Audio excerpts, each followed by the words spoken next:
Petrus itu lebih hebat dari Paulus sebenarnya. Yesus itu diberikan kunci kerajaan surga, ada jaminan kunci kerajaan surga. Paulus mana kagak ada hebatan Petrus daripada Paulus. Makanya kalau Paulus kan punya 2 keluarga kenegaraan, ngakunya murid Rabi Gamaliel, begitu dicek oleh sumber Judaism malah dia dibuatin birkat haminim, dikutuk tuh sampai sekarang tuh. Sehari 3 kali orang Yahudi berdoa birkat haminim. Bayangin aja setiap hari 3 kali sehari birkat haminim didoakan. Ya, untuk mereka yang menjadi pemfitnah dan penghancur ajaran Torah. Makanya Paulus itu dalam kalau dia ngaku murid bagi Gamaliel, habis dia nggak masuk dia. Nah, iya betul. Ya, ketika orang-orang di zaman Rabi Gamaliel itu adalah Rabi yang memberitakan oral Torah yang namanya Mishnah ke seluruh Yahudi yang di diaspora, khusus untuk orang Yahudi yang ada di pembuangan. Di waktu yang sama, Paulus juga berjalan dan dia mengajarkan ajaran barunya di sinagog, pusat sinagog orang Yahudi bertanya-tanya, ini ajaran dari mana? Di dalam Torah tidak ditemukan. Maka Rabi Gamaliel mengeluarkan Paulus dan kronik-kroniknya dari sinagog, anggotanya dicopot dan dibuatkan birkat haminim berbunyi, kiranya mereka segera dianjurkan, kiranya nama mereka dihapus dalam kitab kehidupan. Itu murid Rabi Gamaliel. Jadi kalau Paulus ngaku dia murid Rabi Gamaliel, itu hoax tidak ada gitu. Kami punya catatan bahwa Rabi Gamaliel itu adalah anti daripada Paulus gitu. Jadi klaim Kristen yang mengatakan kalau Paulus itu adalah muridnya Gamaliel itu suatu kebohongan yang sangat fix itu Bang Lia. Iyalah, betul. Itu gini loh, kitab perjanjian baru itu menjadi kitab suci setelah sekian abad baru jadi kitab suci. Sebelumnya tidak ada kitab Matius, Markus, Lukas itu jadi kitab suci, nggak ada. Waktu itu catatan bukan catatan Yesus, itu catatan dari beberapa orang menurut pendapat ini, menurut cerita ini, dikumpulkan, disusun. Ya benar seperti yang dikatakan tulisan wartawan Tempo dulu, kata Ustadz Zuma. Iya, betul. Nah, untuk konten yang di bawah yang cuma sekedar bunny typing, naiklah kita uji secara data dan dalil. Kita diskusinya santai tapi bermutu. Biar kita dapat ilmunya di sini. Ya, silakan, kita nggak memaksakan kok Anda harus jadi Yahudi atau Anda jadi Islam, nggak. Karena dalam Yahudi bukan agama syiar, dan dalam Islam pun tidak ada paksaan untuk memasuk Islam. Silakan, kalau Anda oten-oten yang naik, kemudian ditetep layarnya biar kuat ini. Nanti direpot sama oten-oten. Ya, silakan Mbak Ustadz Tugi, pendapatnya lagi Ustadz Tugi. Ya, mengenai Kristen itu apakah ajaran Yesus atau Paulus ya? Kita lihat bahwa di zaman Yesus ketika mengajar itu sama sekali tidak punya inisiatif bahwa dia mati itu untuk menebus dosa. Nah, kenapa ini saya bawa ini soal penebusan dosa? Karena kalau tidak ada penebusan dosa, matinya Yesus di tiang salib, maka tidak ada namanya Kristen. Kalau kita lihat dalam 1 Korintus 15 ayat 16 sampai ayat 18 itu kan sangat jelas tuh. Di situ dikatakan sebab jika benar orang mati tidak dibangkitkan, maka Kristus juga tidak dibangkitkan. Dan jika Kristus tidak dibangkitkan, maka sia-sialah kepercayaan kamu dan kamu masih hidup dalam dosamu. Demikianlah binasa juga orang-orang yang mati dalam Kristus. Jikalau kita hanya dalam hidup ini saja menaruh pengharapan pada Kristus, maka kita adalah orang-orang yang paling malang dari segala manusia. Jadi Paulus meletakkan keselamatan itu pada matinya Yesus di tiang salib. Itu juga yang dia katakan di dalam kitab Roma 9 ayat 10 atau Roma 10 ayat 9 gitu ya. Kalau kamu percaya dengan hatimu bahwa Yesus itu Tuhan mati dan bangkit dari antara orang mati, kamu akan diselamatkan. Ini berbeda jauh dengan ajaran Yesus. Yesus meletakkan keselamatan itu pada pelaksanaan hukum Taurat. Kalau kita lihat misalnya seperti ayat yang saya kutip tadi itu, di dalam Matius 5 ayat 17 sampai ayat 20. Ya, jangan kamu sangka aku datang ke dunia untuk melenyapkan hukum Taurat dan kitab para nabi. Hukum Taurat tidak akan dilenyapkan hingga langit dan bumi lenyap. Satu iota, satu titik pun hukum Taurat tidak akan dilenyapkan hingga semuanya itu terjadi. Ya, barang siapa yang menghilangkan satu titik dari hukum Taurat, maka dia akan menduduki kerajaan terendah di surga.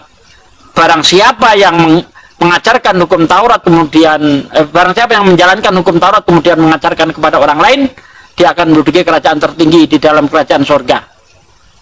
Nah, apabila kehidupan keagamaanmu tidak lebih benar daripada kehidupan orang Farisi dan ahli Taurat, kamu tidak bisa masuk surga. Itu menurut Yesus. Bukan kalau kamu tidak percaya aku Tuhan mati disalib untuk menebus dosamu, kamu tidak selamat. Tidak ada, Yesus mengajarkan itu. Nah, kalau kita lihat lagi ketika ada orang kaya bertanya kepada Yesus di dalam Lukas 18 atau di dalam Matius 19 ayat 18 sampai ayat 20.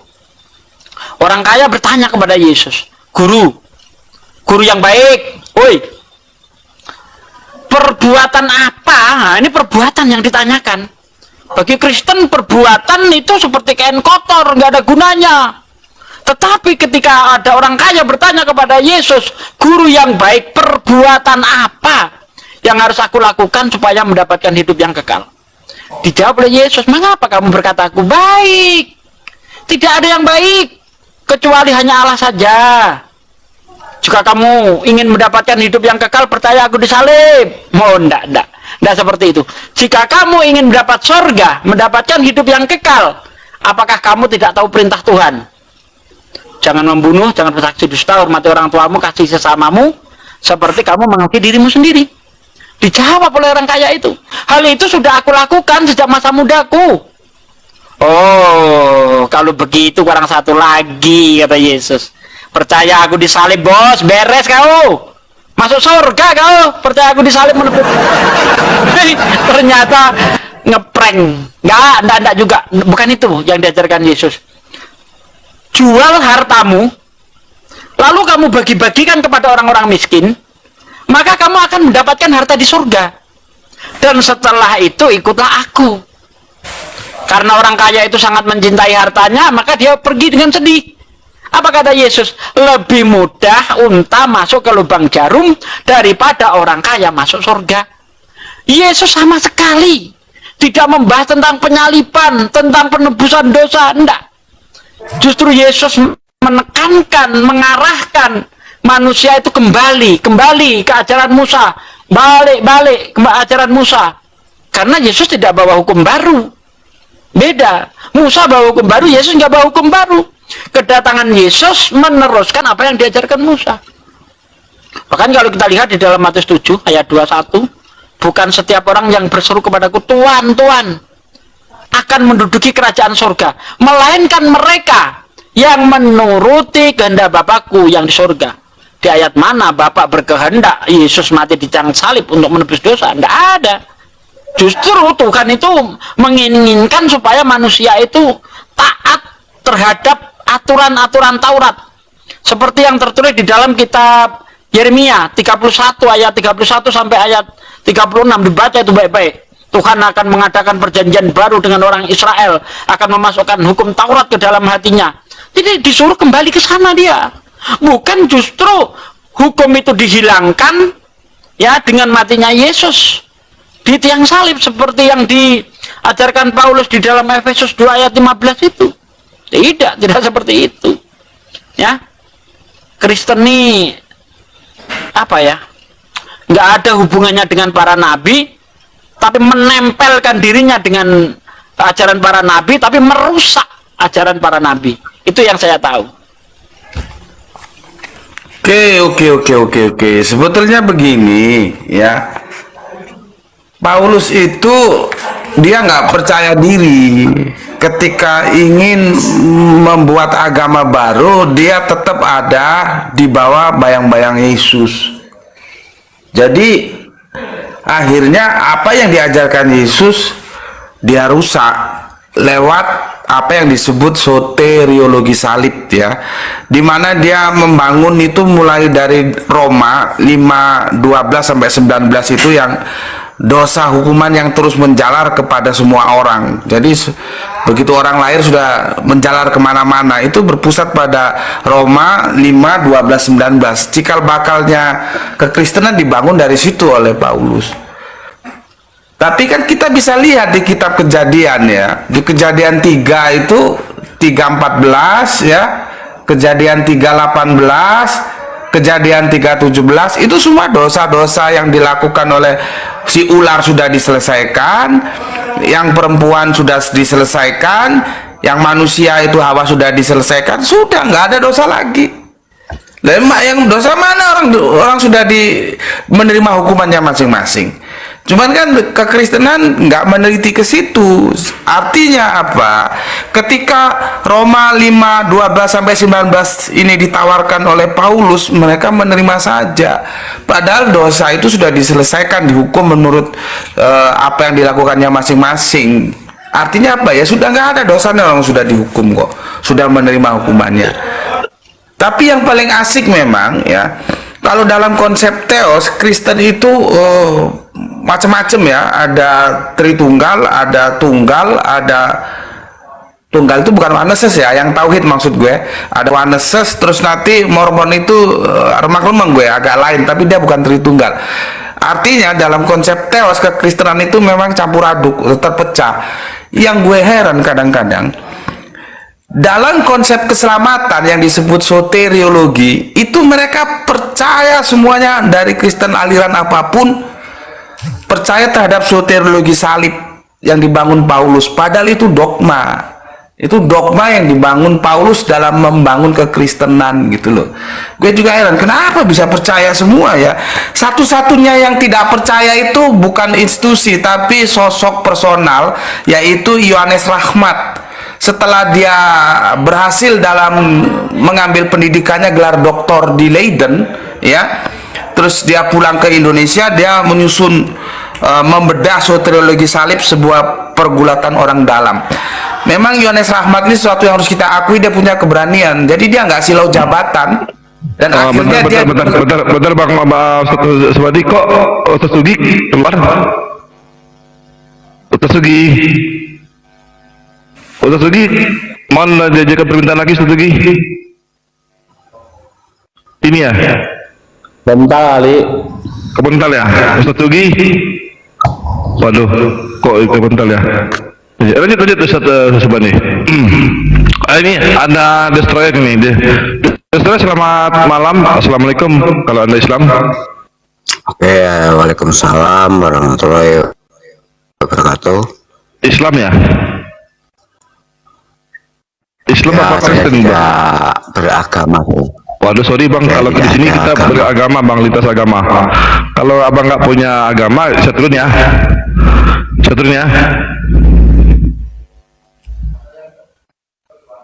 Ya, itu orang disuruh beragama atau disuruh sujud pada Tuhan.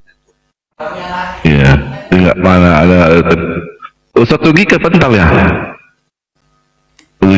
Lanjut Ustaz. Ada orang yang nggak beragama, gimana mau kita diskusi Ustaz Subandi? Ya itulah dunia macam-macam. Sama aja beli obat sakit kepala tapi di toko besi kan repot juga kita.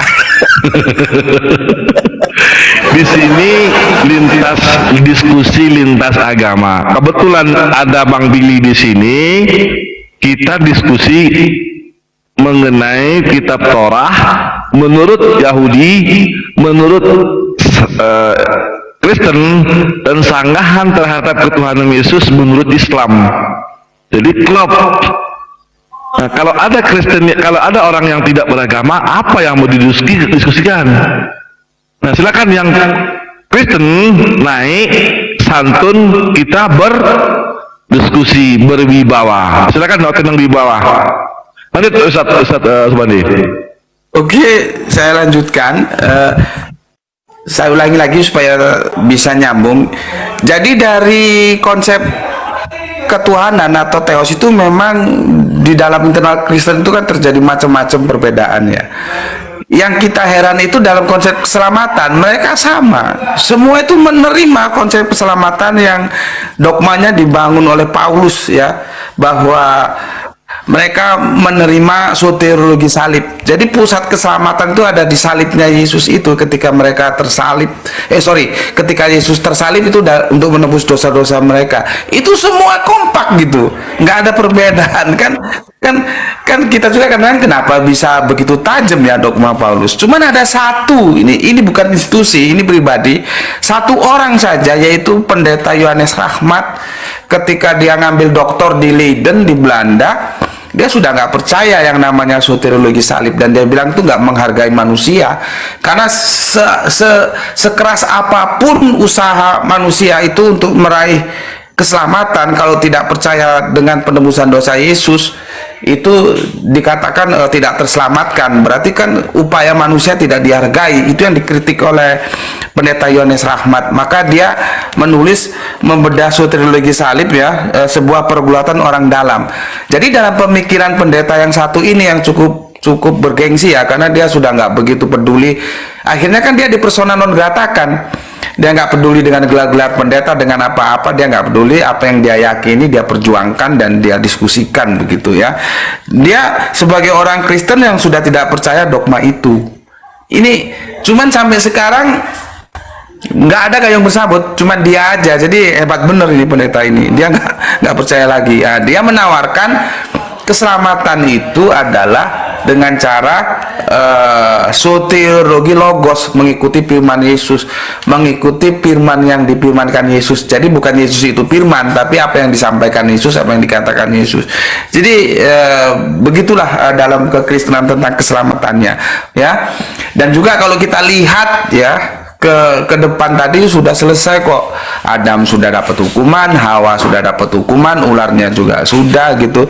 Mungkin Kang Mas 3 juta yang bisa menjelaskan lebih detail dari sudut pandang Yahudi. Kejadian 3:14, kejadian 3:15, kejadian 3:16, kemudian kejadian 3:17, itu kan semua sudah penyelesaian hukuman itu. Lalu apalagi yang diwariskan, itu pandangan saya. Monggo silakan dilanjut. Terus Bang Billy dikasih pencerahan kita mengenai apakah ada Adam itu mewariskan dosa atau hanya bualan daripada umat Kristen yang selama ini mereka gangguan tentang dosa waris. Ini Bang Billy, makasih Billy. Iya, dosa waris itu nggak ada. Itu yang dibilang dosa waris. Yang diwarisin itu rumah, mobil, ini yang bener Bang Billy. Wariskan, gitu. Tapi kalau dosa nggak bisa diwariskan. Makanya itu nyambung dengan kitab para nabi. Ayah tidak menanggung kesalahan anak, anak tidak menanggung kesalahan ayah. Orang yang berdosa itu yang harus mati. Jadi dari orang menanggung dosa. Nah, yang dimaksud oleh saudara Kristen maksudnya mungkin oleh karena itu pelanggaran Adam, maka kematian itu datang kepada semua manusia gitu. Nah, kalau soal hukuman ya sudah dikena hukuman, Hawa sudah kena hukuman ya, dan keturunannya perempuan akan mengandung selama 9 bulan, akan bersalin dengan susah payah ya kan. Si ular sudah dikutuk berjalan dengan perutnya dan makan dari abu ya kan. Terus laki-laki ya akan bekerja keras susah payah menghasilkan tanah itu, mengolah tanah supaya mengeluarkan makanan. Jadi begitu, jadi semua sudah pada porsinya gitu, tidak ada mewarisi dosa gitu. Mantap. Jadi konten yang di bawah dengar ya, cara pengajaran ya Yahudi itu sama dengan Islam. Maksudnya sama apa ya? Bahwa pertama Tuhan kami itu Islam dengan Tuhannya Bang Billy Yahudi tidak bisa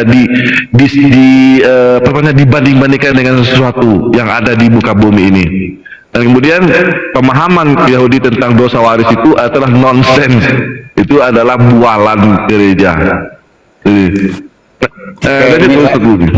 Ya, ini Lanjut, Bang.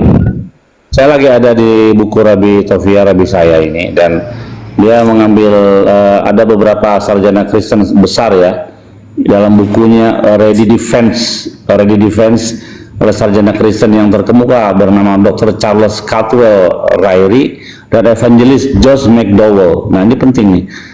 Josh McDowell di dalam buku yang bestseller ya, banyak jadi bestseller, jadi artinya penjualan bukunya itu laku ya. Di dalam bukunya Ready Defense dia menyatakan bahwa gini, jika Yesus itu diadopsi oleh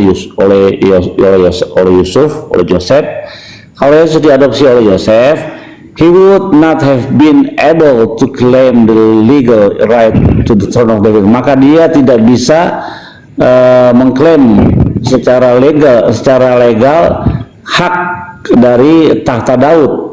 According to the prophecy, menurut nubuatan Yeremia 22 ayat 28 sampai 30, there could be no king in Israel who was descendant of Jeconiah. Tidak akan ada raja di Israel yang dari keturunan Jeconiah. Nah, di dalam Matius 1:12 yang menghubungkan bahwa Yosef adalah dari keturunannya diambil dari Jeconiah, maka demikian Yesus pastilah diambil dari keturunan yang terkutuk, the cursed lineage. Jadi kalau mau Yesus itu diambil dari keturunan Jeconiah, maka menurut sarjana Kristen ini ya, maka Yesus itu pastilah diambil dari keturunan yang terkutuk. Ini kata sarjana kalian ya. Lihat, cek aja bukunya Josh McDowell, Ready Defense judulnya. Itu lanjut. Satu lagi di dalam Matius, kalau nggak salah Matius berapa ya? Itu kan salah satu silsilahnya Yesus itu dari Rahab. Nah, di dalam Yeremia berapa itu kalau nggak salah? Rahab itu kan seorang pesundal. Apakah mungkin seorang pesundal itu akan melahirkan seorang Tuhan gitu, Bang Billy? Ya nggak mungkin lah, masa Tuhan dilahirkan ada aja. Ini kan pemahaman Kristen Aten. Ya, Aten yang di bawah, apa nggak ada Aten ini? Ini ada 3 ini, satu buat Muslim yang silakan bertanya sama Bang Billy, yang mungkin ada yang belum paham belajar tentang Torah, mumpung yang punya Torah ada di sini, sekaligus untuk mencari ilmu kita dalam diskusi bersama Oten. Kadang-kadang Oten ini ngeyel juga, Bang Billy. Dia ya bukan yang punya, ditempel dengan kitab perjanjian baru, kitabnya Torah, terus mengaku-ngaku seakan-akan dia yang punya, ngeyel pula. Ini yang bikin kita sakit hati, Bang Billy. Ya, Oten lagi nggak mungkin berani naik kalau begini mah. Ada mereka tuh di bawah lagi mikir-mikir, aduh bener juga ya, jangan-jangan ini. Nah, lagi ngecek-ngecek, waduh, udah mulai goyang juga. Insya Allah. Jadi Oten yang di bawah, silakan Bang Sam, mungkin ada pendapatnya Bang Sam dibuka mute Bang Sam. Ya, Banda. Assalamualaikum. Waalaikumsalam warahmatullahi wabarakatuh. Ya, dengar ya suara tuh. Iya, nggak bakal berani naik karena pemilik kita kan di atas. Iya, Bang Billy udah begini. Kepental Bang Billy ya? Oke. Bang Billy-nya kepental. Nanti kita panggil lagi Bang Billy-nya. Mungkin karena ada Bang Billy di sini, Oten pernah takut.